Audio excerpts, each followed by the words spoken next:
The age-old debate of whether you should be using watercolor pans or tubes. Hi there, I'm Audrey, your watercolor bestie, and welcome to my studio.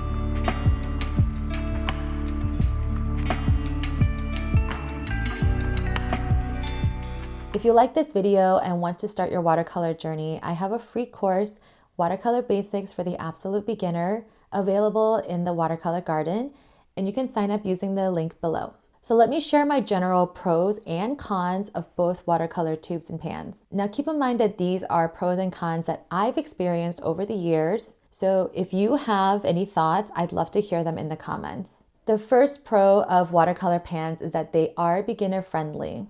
Again, I know that there are artists out there that say that you should invest in tube paints from the beginning. And I don't think that's necessarily wrong, but since most of my audience are new to watercolors, I still recommend pans because they're very similar to what you may have used as a child, so it seems familiar.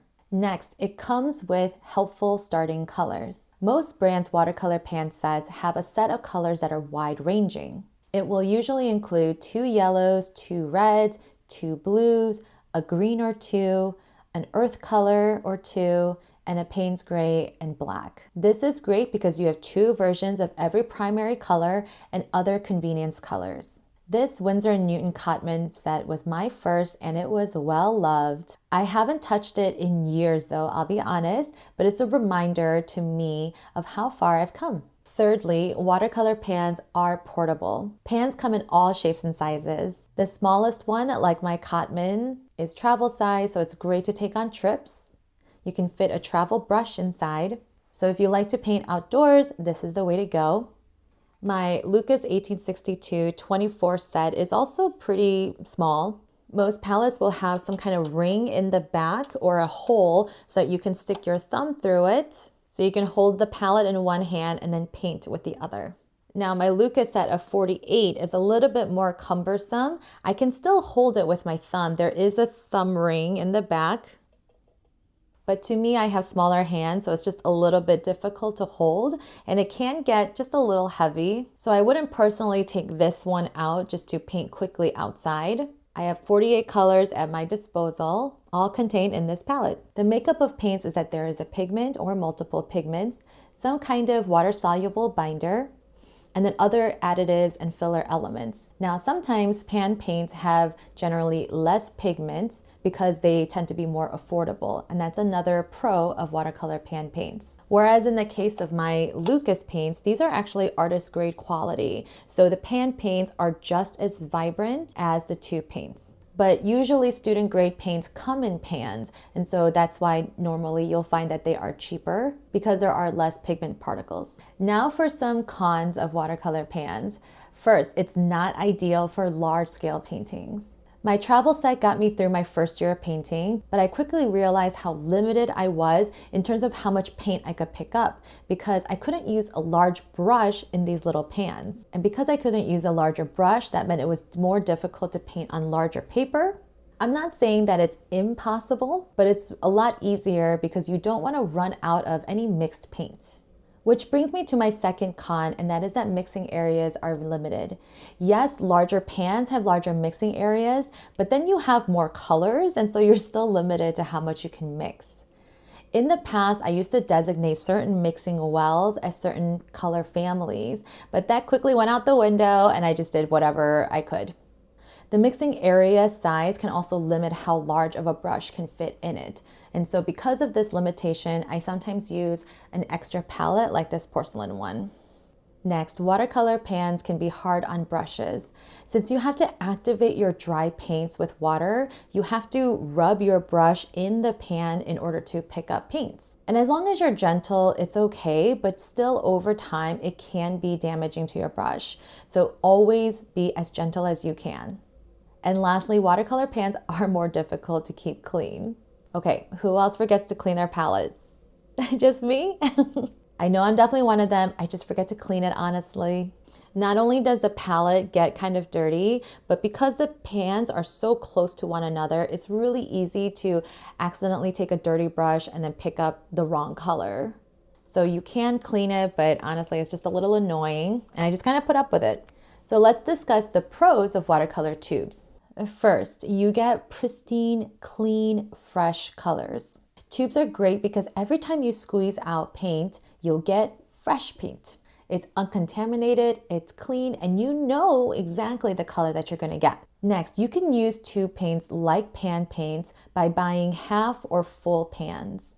You just squeeze out the paint from the tubes into the pans, let them dry, and then use them just like pan paints. The advantage is that you can customize your palette and put any colors next to each other or have double the amount, the full pan size of a favorite color. Whereas when you buy a palette like this, the choices are made for you. Now, I would only recommend this to someone who already knows what brands they like and the colors that they like, and that's going to take some time to develop. Nevertheless, it's still a great advantage, especially if you have a very specific color palette that you like to work with. Next, tube paints have more pigment and therefore are more vibrant. Watercolor tube paints have less filler elements. That means that a little paint is going to go a long way.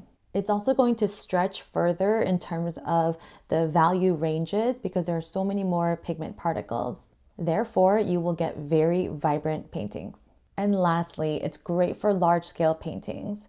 When I use tube paints, I'll usually use a large enamel tray like this. If I'm doing a smaller painting, I'll probably opt for a porcelain palette like this. But if I'm doing a large-scale painting, then a large butcher tray or enamel tray like this is very helpful. It's basically one giant mixing area. So you can squeeze out as much paint as you want, use as much space as you want to mix. And the advantage to this is that you can mix up as much paint as you need to. The worst part is mid-painting, you realize that you ran out of a custom mixed color and you have to stop, mix that new color, and risk it not being the same exact color that you had before. So get a giant tray like this, mix up more than you need, more than you think you need. Next, some cons of watercolor tubes. First, they are more expensive. Due to the fact that there's more pigment than filler elements, watercolor tubes are going to be generally more expensive. Now, some brands have student-grade paints in tubes, and they're still more expensive than pans, but they're not going to be more expensive than the artist grade quality, obviously. But I still don't recommend student grade tube paints because they're still filled with filler elements, and that's why they're able to keep the price low. So overall, you're still going to get lower quality paint and it's not worth your time or money. So if you are going to buy tube paints, you really should buy artist grade tube paints. That's going to be worth the bang for your buck. Next, tube paints can be a little bit difficult to open. I've had a few tubes completely dry up and it was impossible to open. I know there are tools out there to help you unscrew the cap, and I have ordered it, so I'm excited to try them. In the past, I've tried using wrenches, I've tried running them under hot water. There's a lot of things you can do, but in the end, if there's a tiny little bit left, it's probably just better going in the trash can. To prevent that, keep the tube paints clean, wipe it with a damp paper towel or cotton rag, and then wipe it dry with a lint-free wipe. Another con to watercolor tubes is that it's going to require additional supportive supplies. Since you don't have a mixing area, like I mentioned, a porcelain palette or a large enamel tray is going to be something that you need in order to mix. And then because these palettes don't have lids, you will need some kind of way to cover it up. You can use something as simple as plastic wrap or foil. And since you may be mixing more paint than you normally do, and if you're painting larger scale paintings, then you might be using larger brushes. And so if you don't already own larger brushes, then you'll need to add that to your supply list. Related to the previous con, you'll need a storage solution for your tube paints. Even if you squeezed out your tube paints into pan paints, with a new tube, you probably won't squeeze out all of it into a single pan, maybe unless it was a full-size pan. So what do you do with all the leftover tubes? There are a few ideas like displaying them on a pegboard and using it as a cool backdrop, or you can place them in a hanging organizer. Honestly, I just keep them in a drawer in storage bins. So which one should you use, watercolor pans or watercolor tubes? You can ask yourself a couple questions. First, am I a casual or serious hobbyist? Now, when I say serious, it doesn't mean that the casual hobbyist is not serious. What I mean is that you just want to advance your skills, and maybe you want to eventually sell your art, turn them into prints, display them at a juried art show. In my opinion, if you're more of a serious hobbyist, then I do think that 2 paints are worth the investment. Or if you want to learn botanical style paintings or accurate paintings, then you really need precise colors. And you can still get pan paints, but then get artist grade quality. If you're more of a casual hobbyist and want to use watercolors for relaxation at home and maybe sell the occasional artwork, then I think pan paints are sufficient. Or if you're more into digital artwork, you can still start with pan paints, scan them, and then tweak them digitally using Photoshop. You can also ask yourself this: am I more of a paint on the go person or sit in the studio and paint kind of person? If you like the flexibility and enjoy traveling, then maybe go for a small travel set. Like I said in the beginning, it really comes down to your personal preference. I still recommend pan paints for beginners, whether you're a casual or serious hobbyist, because you won't really know which one you are until you start. So that's why I recommend starting with something a little bit more affordable, like pan paints. And then if you find that you're falling in love with it more and more and want to get more serious, then perhaps invest into 2 paints. In my opinion, I don't think you need to jump in head first and get all of the expensive supplies. Yes, there are advantages to using the right supplies, but I know that most of my followers are beginners and brand new to watercolors, and sticker shock is real.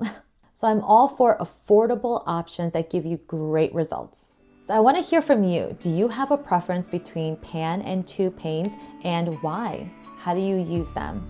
Is there a pro or con of either type that I didn't mention? If you want to learn more about watercolor basics, join me in my free course, Watercolor Basics for the Absolute Beginner, available in the Watercolor Garden. I'll link in the description below. Please subscribe to this channel and like this video if you found it helpful. Thanks for watching. I'll see you next time. Bye.